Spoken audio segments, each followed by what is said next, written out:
السلام علیکم ورحمۃ اللہ وبرکاتہ. الحمد للہ رب العالمین والعاقبۃ للمتقین والصلاة والسلام علی اشرف الانبیاء والمرسلین. اما بعد، اعوذ باللہ السمیع العلیم من الشیطان الرجیم من ہمزہ ونفخہ ونفثہ. یوم تأتی کل نفس تجادل عن نفسها وتوفى کل نفس ما عملت وهم لا یظلمون. آیت نمبر ہے 111.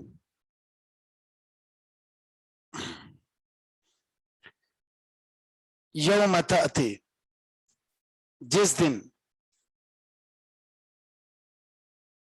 تأتی آئے گا.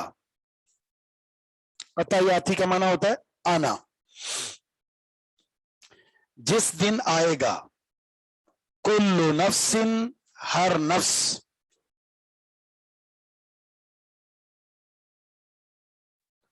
تجادلو، جھگڑا کرتے ہوئے، عن نفسہا، اپنی ذات کے بارے میں. قیامت کے بارے میں ذکر کیا جا رہا ہے. یہ وہ دن ہے جس دن ہر نفس جھگڑا کرتے ہوئے آئے گا اپنے نفس کے بارے میں، اپنی ذات کے بارے میں. وتوفا، اور پورا پورا بدلہ دیا جائے گا، کل نفس، ہر نفس کو، ما عملت، جو اس نے عمل کیا، وہم لا یظلمون، اور لوگوں پر ظلم نہیں کیا جائے گا. دو خبریں یہاں ہیں اس آیت میں. پہلی خبر تو یہ ہے، قیامت کا جو دن ہے اس میں کوئی کسی کی حمایت نہیں کرے گا. نہ بیٹا باپ کا، نہ باپ بیٹے کا، نہ بیوی شوہر کی، نہ شوہر بیوی کا. بلکہ قرآن میں اس منظر کا ذکر یوں ہے، یفر المرء من اخی و امہ و ابی و صاحبتہ و بنی یومئذ شأن یغنی.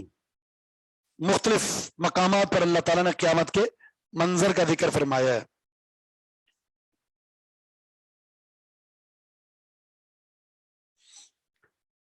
ایک تو یہ ہے کہ سارے کے سارے اپنے بارے میں فکر مند ہوں گے، نفسا نفسی کا عالم ہوگا، کوئی کسی کا دفاع نہیں کرے گا.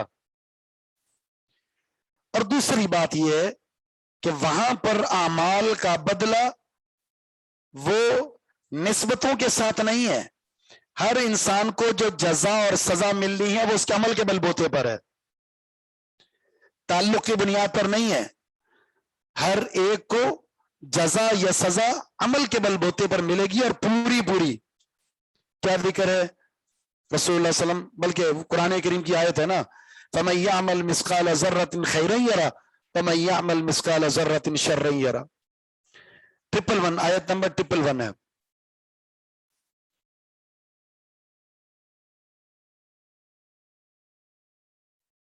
تو یہ دو بنیادی خبریں ہیں اس آیت میں. ایک خبر نفسا نفسی کا عالم ہوگا، دنیا میں جان دینے والے وہاں ایک دوسرے سے بھاگ رہے ہوں گے، اور وہاں آخرت میں جو انسان کو کام آنے والی چیز ہے وہ اس کا عمل ہے، اور عمل ہی کی بنیاد پر اس کو جزا یا سزا کا سامنا کرنا ہے. وَضَرَبَ اللَّهُ مَثَلًا قَرْيَةً كَانَتْ آمِنَةً مُطْمَئِنَّةً يَأْتِيهَا رِزْقُهَا رَغَدًا مِّن كُلِّ مَكَانٍ فَكَفَرَتْ بِأَنْعُمِ اللَّهِ فَأَذَاقَهَا اللَّهُ لِبَاسَ الْجُوعِ وَالْخَوْفِ بِمَا كَانُوا يَصْنَعُونَ. اور اللہ تعالیٰ نے مثال بیان کی ایک بستی کی. اللہ نے مثال بیان کی ایک بستی کی. ضربہ کا معنی کیا ہے؟ بیان کرنا. کانت آمنتن، جو امن کے ساتھ تھی، مطمئنتن، اطمینان سے تھی. اس بستی کا قیام امن اور اطمینان کے ساتھ تھا، کوئی خوف نہیں، کوئی بے سکونی نہیں تھی. ایسی بستی جس کے اندر یہ دو خوبیاں ذکر ہوئی ہیں. ایک خوبی یہ ہے کہ امن، سلامتی، بے خوفی کا معاملہ تھا، اور دوسرا یاتیھا رزقھا رغدن من کل مکان، آتا تھا اس بستی کے پاس اس کا رزق وافر مقدار میں، من کل مکان، ہر جانب سے، ہر جگہ سے وہاں رزق آتا تھا، رغدن، وافر مقدار میں. رغد ویسے کہتے ہیں سیر ہو کر کسی چیز کو کھانا، مراد یہاں وافر مقدار میں رزق آتا تھا ان کے پاس. تو ایک تو دو چیزیں ضروری ہوتی کسی بھی ملک بستی کی خوشحالی کے لیے. نمبر ایک رزق کی فراوانی، معیشت مضبوط ہو، اور نمبر دو امن و سکون ہو. اور اللہ نے ان دو چیزوں کو، امن کو اور رزق کو، بطور انعام کے ذکر فرمایا سورہ قریش میں، الذی اطعمہم من جوع وآمنہم من خوف. اور ابراہیم علیہ السلام نے بیت اللہ کی تعمیر کے بعد یہی دعا کی تھی، رب اجعل ھذا بلدا آمنا وارزق اہلہ من الثمرات، امن والا بنا دے اور اے پروردگار رزق کی فراوانی عطا فرما دے.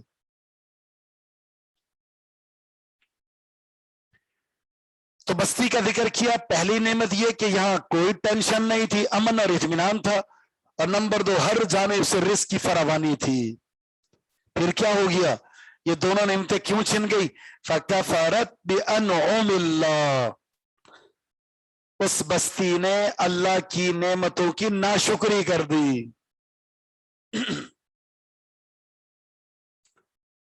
بستی نے تو نہیں کی، مطلب بستی والے.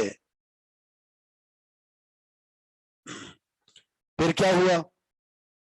اللہ نے وہ دونوں نعمتیں چھین لی.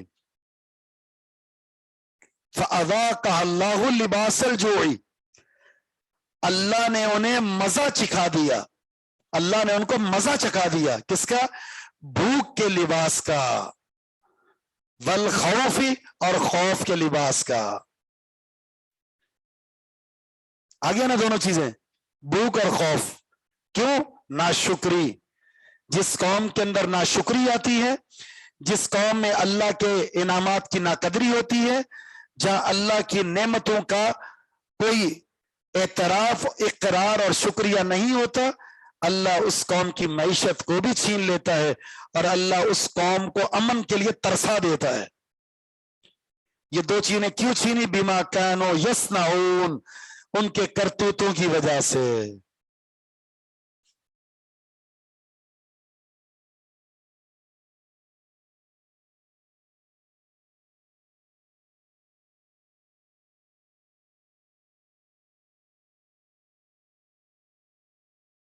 آپ نے جو سورہ کا نمبر بتایا 111 یہ نہیں ہے، بلکہ 99 ہے.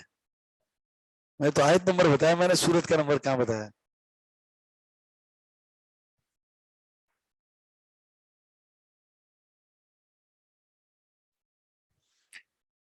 ظاہر ہے جو روز پڑھنے کے لیے آ رہے ہیں وہ سورت نمبر تھوڑی پوچھیں گے کہ روزانہ سورت ختم ہو رہی ہے، وہ آیت نمبر ہی پوچھیں گے.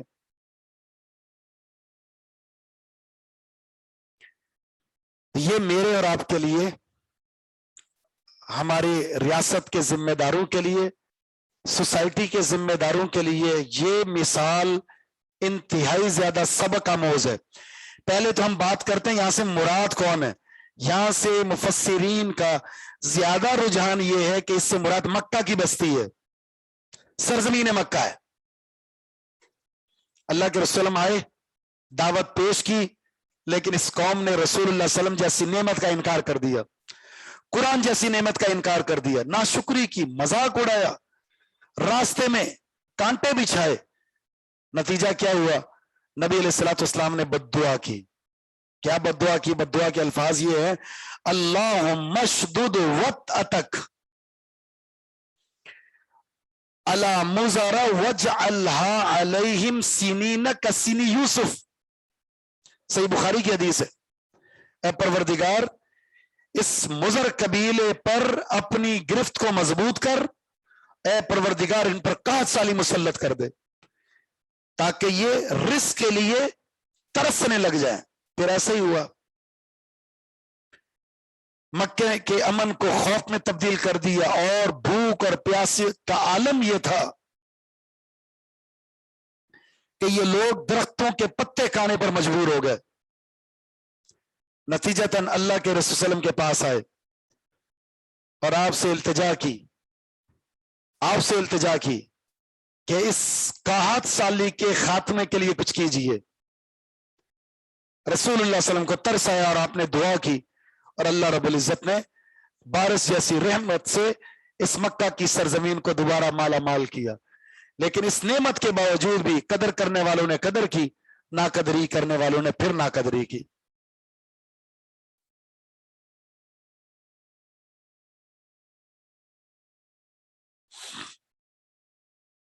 اس کے علاوہ اور بستیاں بھی ہو سکتی ہیں. مثلا بالکل یہی صورتحال قوم سبا کے ساتھ بھی تھی.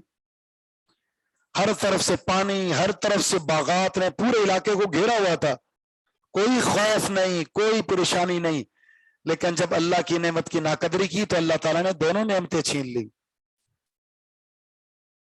اور یہاں پر بھی یہی ہے، ہم اگر امن کو اور معیشت میں کمزوری کو، امن کا نہ ہونا اور معیشت کی کمزوری کا جو رونا روتے ہیں، اس کے پیچھے بھی بنیاد یہی ہے. کھلم کھلا شرک ہے، کھلم کھلا الہاد ہے، کھلم کھلا بے دینی ہے. کتاب و سنت کے خلاف بل پاس کیے جاتے ہیں، کتاب و سنت کو مذاق بنایا جاتا ہے. پھر سپورٹ ہوتی ہے ہندوؤں کی، یہاں مدد اور نصرت ہوتی ہے قادیانیوں کی، یا نصرت ہوتی ہے دیگر کی. تو جب ایسا ہوگا، دیندار طبقے کا مذاق اڑایا جائے گا، شریعت کا مذاق اڑایا جائے گا، بے دینی کا رجحان پیدا کیا جائے گا، دیندار طبقے کو مسلا جائے گا. ناشکری کے علاوہ کیا ہے یہ؟ ناقدری کے علاوہ کیا ہے؟ نتیجتاً امن کہاں سے آئے گا؟ معیشت میں جو ترقی وہ کہاں سے آئے گی؟ یہ مثالیں دے کر مجھے اور آپ کو، ہماری قوم کو، ہمارے ان حکمرانوں کو اللہ رب العزت نے جھنجھوڑا ہے. اس لیے تو کہا قرآن کو پڑھو، اس میں انسان کے لیے تدبر ہے.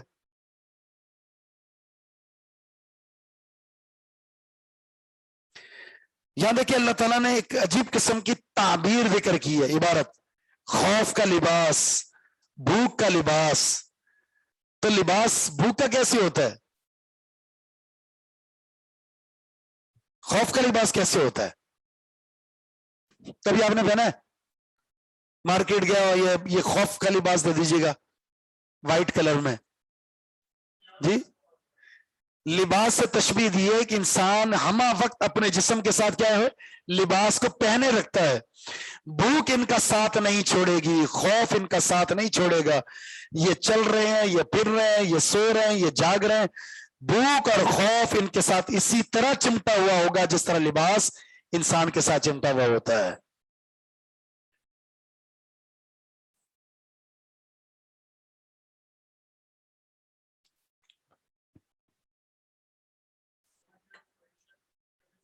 بے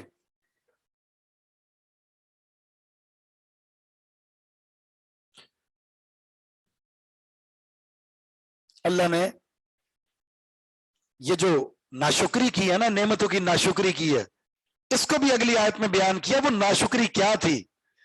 وَلَقَدْ جَاءَهُمْ رَسُولٌ، تحقیق ان کے پاس آئے رسول، منہم، انہی میں سے، ان مکہ والوں کے پاس رسول آئے تھے اور انہی میں سے آئے تھے. پھر کیا ہوا؟ فَكَذَّبُوهُ، انہی میں سے آئے ہوئے رسول جو ان کی اصلاح کے لیے آئے تھے اس کی تکذیب کر دی. یہ ہے کفران نعمت. فَأَخَذَهُمُ الْعَذَابُ، پکڑ لیا ان کو عذاب نے، وَهُمْ ظَالِمُونَ، اس حال میں کہ یہ لوگ ظالم تھے. اور وہ عذاب کیا ہے؟ پیچھے ذکر ہو چکا. کیا تھا؟ لباس الجوع والخوف، یہ عذاب نے پکڑ لیا ان کو. بعض نے کہا کہ اس عذاب سے مراد یہ بھی ہے، لیکن اس سے بڑھ کر اللہ رب العزت نے جنگ بدر میں ان کو سبق سکھایا، اس نبی کا مذاق اڑایا، صحابہ کو اذیت پہنچائی، پھر اللہ نے جنگ بدر میں انتقام لیا ان سے۔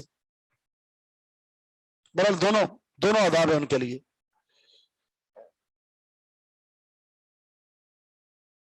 فَكُلُوا مِمَّا رَزَقَكُمُ اللَّهُ حَلَالًا طَيِّبًا، بس کھاؤ تم اس میں سے جو اللہ نے تم کو رزق دیا، حلالً طیباً، حلال اور پاکیزہ۔ یہ طیب حلال کی صفت ہے، کیوں؟ جو چیز حلال ہے نا وہ صرف حلال ہی نہیں، وہ طیب بھی ہے۔ جو چیز حرام ہے وہ صرف اس وجہ سے حرام نہیں کہ وہ حرام ہے، بلکہ وہ اس وجہ سے کہ وہ خبیث ہے۔ یحرم علیکم الخبائث، اللہ کے رسول صلی اللہ علیہ وسلم یحل علیہم الطیبات، ان کے لیے حلال چیزوں کو، پاک چیزوں کو حلال کرنے کے لیے آئے ہیں اور خبیث چیزوں کو حرام کرنے کے لیے آئے ہیں۔ یہ جو چیزیں حرام کی ہے یہ ہمارے لیے اللہ کی بہت بڑی رحمت ہے کہ وہ چیز ہمارے اس وجود کے لیے نقصان دہ ہے، اس لیے حرام کر دی۔ جو چیز حلال کی ہے وہ اتنی پاک تھی کہ ہمارے وجود کے لیے عین خیر کا باعث ہے، اس سے بڑھ کر ہمارے لیے کون خیر خواہ ہو سکتا ہے؟ انسان پھر بھی اگر حرام کی طرف جائے گا تو اس حرام کا انسان کی شخصیت پر تباہ کن اثر ہوگا۔ نتیجہ کیا ہوگا؟ اس کا اخلاق برباد، اس کی گفتار برباد، اس کا لب و لہجہ برباد، اس کی وضاقتہ برباد، اس کی تہذیب کا ستیہ ناس، اس کی معاشرت کا ستیہ ناس۔ یہ جو بگاڑ ہے نا، اس کے پیچھے بنیادی چیزوں میں سے ایک اہم ترین سبب رزق حرام بھی ہے، رزق حرام بھی ہے۔ اللہ تعالیٰ نے حرام چیزوں کا ذکر کرتے ہوئے خنزیر کا ذکر کیا ہے۔ سب سے زیادہ بد تہذیب جانور یہ ہے، اور یورپ کے اندر سب سے زیادہ اس جانور کو کھایا جاتا ہے، مغربی ملکوں میں، اور سب سے زیادہ بد تہذیبی، بے حیائی وہاں ہوتی ہے۔ وہ رشتے ہیں کیا وہاں پر؟ جس طرح اسلامی ملک میں محرمات کی ایک لسٹ ہے، یہ میری خالہ، یہ میری پھپھو، یہ میری والدہ، یہ میری بیوی، پھر یہ میری بیٹی، یہ بھانجی، یہ بھتیجی۔ یہ ایک باوقار معاشرہ ہے اور وہ اس کو ترستے ہیں۔ وجہ کیا ہے؟ یہ ہے جب سے مسلمانوں نے کھانا شروع کر دی ہے نا ایسی چیزیں، یا رہنا شروع کر دی ہے، پھر دیکھیں سے سٹائل ان کا زندگی کا، لب و لہجہ، اور پھر دوسری چیزیں ان کی تہذیب کو دیکھنا اور پڑھنا، جائزہ لینا۔ اس چیز سے بھی نئے ڈرامے جو ہیں، ڈراموں میں کیا دکھایا جاتا ہے؟ یہی دکھایا جاتا ہے۔ نتیجتاً پھر انسان دیکھنے کے بعد اچھا ہی بالوں کا اسٹائل بہت اچھا ہے، چلیں بھی بالوں کی کٹنگ ہو گئی، پینٹ کتنی اچھی لگتی ہے، اوپر سے پھٹی ہوئی، نیچے سے پھٹی ہوئی، آدھی ادھر آدھی ادھر ہے، اور ڈیزائن بنے ہوئے مختلف، تو بندہ سبحان اللہ، داڑھی کے اسٹائل مختلف ہوتے ہیں تو پھر ان اسٹائلوں کو ویسا بنانا شروع کر دیتا ہے۔ وہ یہ مسکین لوگ ہیں، یہ قابل ترحم لوگ ہیں۔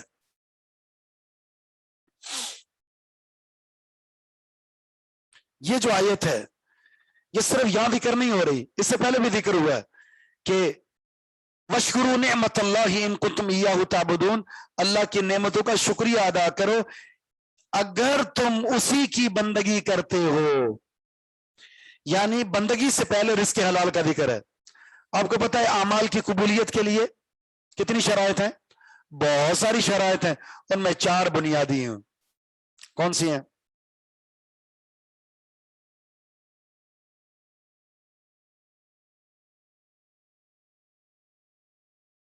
کھانے کی کیا روٹین ہونی چاہیے؟ کھاتا رہے بندہ، رزق حلال، اللہ کی نعمتیں کھاتا رہے۔ کیا خیال ہے؟ ہاں جی بتائیں 4 کون سی ہے؟ سب سے پہلے عقیدہ توحید، نمبر 2 اتباع سنت، نمبر 3 اخلاص، نمبر 4 رزق حلال۔ مسند احمد کی حدیث ہے، جس کے پیٹ میں رزق حرام کا ایک لقمہ گیا جب تک اس کا اثر موجود ہے بندگی قبول نہیں ہوگی، عبادت قبول نہیں ہوگی۔ صحیح مسلم کا مشہور قصہ ہے نا، حج کرنے کے لیے گیا ہوا ہے، میدان عرفہ میں یا ربی کی صدائے بلند کر رہا ہے، اللہ سے دعا کر رہا ہے، تو رسول اللہ صلی اللہ علیہ وسلم نے فرمایا کھانا حرام کا، پینا حرام کا، لباس حرام کا، فَأَنَّا يُسْتَجَابُ لِذَلِكَ، اس کی دعا کہاں سے قبول ہوگی؟ کہاں سے دعا قبول ہوگی؟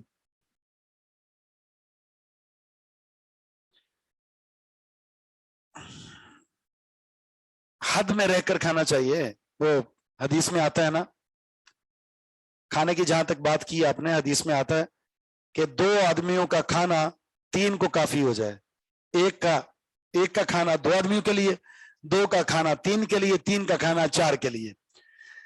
مسلمان جو ہے وہ کفایت والا کھانا کھاتا ہے، کافر 7 آنتریوں سے کھاتا ہے، 7 آنتوں سے۔ اور اس کی ایک مثال کے طور پر ایک شخص رسول اللہ صلی اللہ علیہ وسلم کے پاس آیا، رسول اللہ صلی اللہ علیہ وسلم نے کھانا پیش کیا، کھا گیا، پھر پیش کیا، کھا گیا، پھر پیش کیا، کھا گیا، کھا گیا، کھا گیا، کھا گیا، پھر وہ مسلمان ہو جاتا ہے، اور اس کے بعد نبی علیہ السلام نے اس کو پیالہ پیش کیا دودھ کا، بس ایک پینے کے بعد بتا بس، پھر آپ نے فرمایا مومن 1 آنت سے کھاتا ہے اور کافر 7 سے کھاتا ہے، یعنی مسلمان اس کا کھانا پینا مطمع نظر نہیں ہوتا، اور کافر کا مطمع نظر کھانا پینا ہوتا ہے۔ جب سے مسلمان کفار کو دیکھ کر یہ عیش و عشرت کے حامل ہوئے ہیں نا، اس کے بعد ہوٹلنگ بہت کرتے ہیں، پھر یہ شوق نہیں ہوتا نماز پڑھنے کے لیے ہم جاتے ہیں، چلو سارے دوست جا رہے ہیں جی نماز پڑھنے کے لیے، آج خطبہ سننے کے لیے، آج پروگرام کے لیے، آج فلاں، نہیں، ہفتے میں 2-4 دن کے لیے، آج جا رہے ہیں بھی حیدرآباد کھانے کے لیے، اگلے دن کہاں جا رہے ہیں؟ لاہور کھانے کے لیے، اسلام آباد چلتے کھانے کے لیے، پنڈی چلتے کھانے کے لیے۔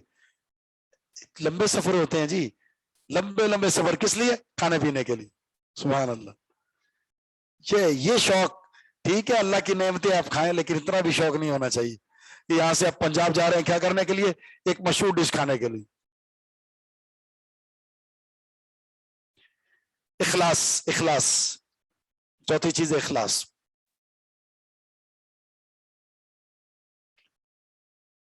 تو رزق حلال عبادت کی قبولیت میں بڑی اہمیت کا حامل ہے، بہت زیادہ۔ اس لیے اللہ رب العزت نے انبیاء کو بھی یہ کہا یا ایھا الرسل کلوا من الطیبات واعملوا صالحا، انبیاء کی جماعت رزق حلال کھاؤ پھر عمل صالح کھاؤ۔ یہی حکم اہل ایمان کو ہے، یا ایھا الذین آمنوا کلوا من طیبات ما رزقناکم واشکروا للہ ان کنتم ایاہ تعبدون، کئی جگہ پر یہ پہلے رزق حلال پھر اعمال صالحہ۔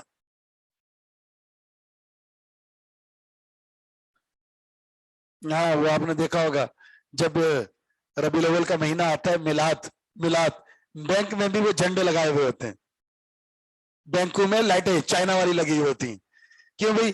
اللہ کے رسول سے اظہار محبت ایمان کا حصہ ہے، سبحان اللہ۔ اور پورا کا پورا سسٹم اللہ اس کے رسول کے خلاف اعلان جنگ پر کھڑا ہوا ہے، اور یہاں سے جشن میلاد منایا جا رہا ہے۔ اس سے بڑھ کر کیا دلیل ہوگی اس کے باطل ہونے کے لیے؟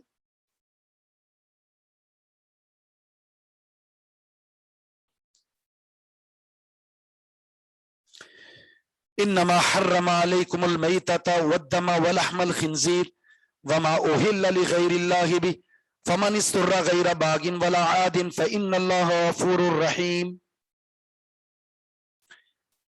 یقیناً حرام کر دیا تم پر المیتہ مردار، والدم خون، ولحم الخنزیر خنزیر کا گوشت، سور کا گوشت، وما اہل لغیر اللہ اور اللہ کے سوا جس پر کسی دوسرے کا نام لیا گیا ہو، جسے اللہ کے علاوہ کسی اور کے نام پر ذبح کیا گیا ہو۔ فمن اضطر، بس جو شخص مجبور ہو جائے، غیر باغن سرکشی کرنے والا نہ ہو، ولا عادن اور نہ ہی عادت بنانے والا ہو، فإن اللہ غفور الرحیم، بے شک اللہ تعالیٰ بخشنے والا رحم کرنے والا ہے۔ یہ آیت قرآن کریم میں 4 مقامات پر آئی ہے، اس سے پہلے 3 مقامات پر گزر چکی ہے، وہ سورہ بقرہ میں، سورہ مائدہ میں، سورہ انعام میں، اور پھر یہ سورہ نحل میں۔ سورہ بقرہ کی آیت نمبر ہے 73، سورہ مائدہ آیت نمبر 3، اچھا سورہ بقرہ کی آیت نمبر 173 ہے، 173, سورہ مائدہ میں آیت نمبر 3 اور سورہ انعام میں 145 اور یہاں پر آیت نمبر 114 114 115 ہاں 115 فن 115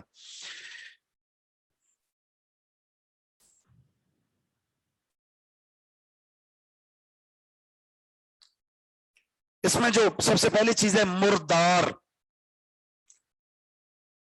مردار کیوں حرام ہے؟ اچھا باغین اور عادن کی ہم بات کرتے ہیں بات، آپ تھوڑا سا صبر کریں. ہاں جی مردار کی حرمت کیوں ہے؟ حلال چیز بھی جب وہ حرام جب مردہ ہو جاتی ہے، خون نکل جاتا ہے، تو اس کا خون اس گوشت کے اندر ہی شامل ہو جاتا ہے، اور وہ خون ویسے حرام ہے، اور وہ جب گوشت کے اندر شامل ہو جائے تو وہ زہریلا بن جائے گا گوشت، اور ویسے بھی 1-2 دن گزر جانے کے بعد وہ بدبودار ہو جاتا ہے. اب انسان کی صحت کے لیے نقصان دہ ہے، اور مجھے اپنی صحت کی جتنی فکر ہے اس سے زیادہ میرے رب کو میری صحت کا خیال ہے. وہ میرا خالق ہے، وہ پتہ ہے، وہ جانتا ہے اس وجود کے لیے کون سی چیز مضر ہے اور کون سی چیز مفید ہے. اس لیے کہتے ہیں وہ منعم حقیقی ہے، وہ محسن حقیقی ہے. اور پھر مطلق مردار حرام نہیں ہے. اللہ تعالیٰ نے اپنے پیغمبر کے ذریعے 2 مردار ایسے بھی ذکر فرمائی ہیں جن میں خون کا حصہ بڑا ہی قلیل مقدار میں ہوتا ہے، اس وجہ سے وہ مرنے کے بعد بھی، مردہ ہو جانے کے بعد بھی حلال ہے. مچھلی اور ٹڈی. لیکن اس میں بھی ذہن میں رکھ لیں یہ مردار حلال ہے، لیکن اس کے اندر بھی اگر بو پیدا ہو جائے تو بھی حرام ہو گیا. جیسا کہ وہ حدیث میں آتا ہے نا، شکار والی، آپ نے تیر مارا، آپ نے تیر لگا جانور پر، زخمی ہوا اور وہ بھاگ گیا، اور آپ کو ایک وقت کے بعد ملتا ہے آپ کا تیر لگا ہوا ہے اور آپ نے دیکھا کہ یہ مرا ہوا ہے اور اس میں بو پیدا ہو گئی ہے، آپ نہیں کھا سکتے اس کو، حرام ہو گیا آپ کے لیے. اور ان دونوں کو دیکھ لیں، اس میں جب آپ اس کو ذبح کرتے اس میں خون نکلتا ہے بہت ہی قلیل مقدار میں، بہت ہی قلیل مقدار میں. خون سے مراد کون سے؟ جو اللہ تعالیٰ کی طرف سے جمع ہوا ہوتا ہے کلیجی کی شکل میں اور تلی کی شکل میں. اللہ رب العزت کی طرف سے یہ جمع ہوا خون دے دیا گیا ہے، آپ یہ کھا سکتے ہیں. خون حرام ہے لیکن یہ جمع ہوا ہے تو حلال ہے آپ کے لیے. خود جما کر کھاؤ گے تو نہیں کھا سکتے، اللہ تعالیٰ کی طرف سے جمع ہوا مل رہا ہے تو وہ کھا سکتے ہیں آپ. مفید ہوتی ہے کلیجی، آپ کے خون کو پورا کرے گی.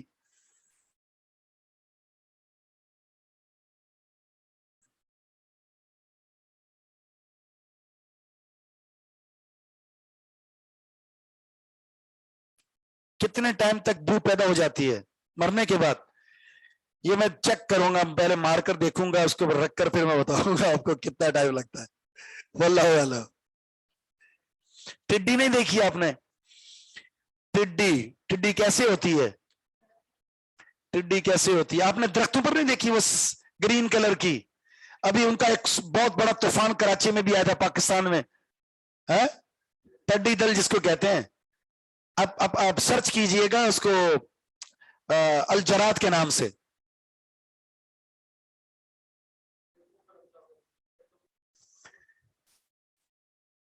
تو ابھی تو کچھ عرصہ پہلے پورا پاکستان گھوما، پتہ نہیں کہاں کہاں سے آئی ہے، اور کھیت تباہ کر دیے تھے اس نے. کھانے والوں نے بریانیاں بنا بنا کے کھائی تھی اس کی تھر وغیرہ میں. ایسا پکڑا جال میں، ایسے ڈالا، اوپر سے ڈھکن بند کیا، نیچے سے آگ جلائی، روسٹ کیا.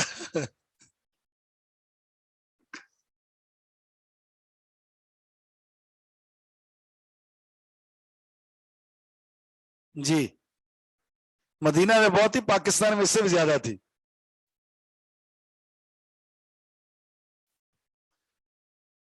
خون حرام ہے. خون